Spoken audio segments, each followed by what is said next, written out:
I was a cradle Catholic. That was how I was brought up. But I think along the way, like, you know, in the culture that we live in Australia, like I was swept up in that. So, you know, definitely the partying and like I didn't go to a Catholic high school. So I was just caught up in what I guess the world wanted of me as a person. And yeah, like my parents are very driven about academics, like being intellectual, and that was all that really mattered.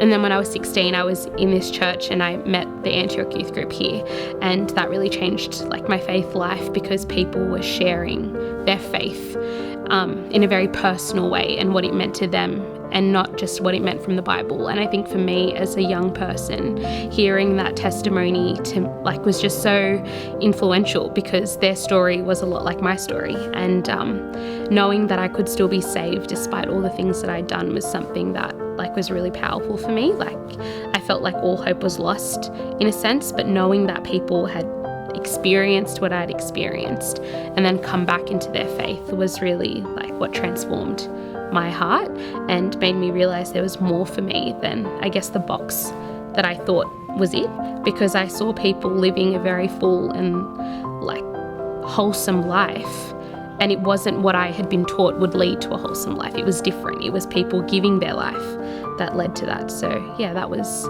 being exposed to that really led me back into the church. I was going to church for me, not for my family anymore. And I think that changed the faith dynamic in my family too. So yeah, it was very powerful.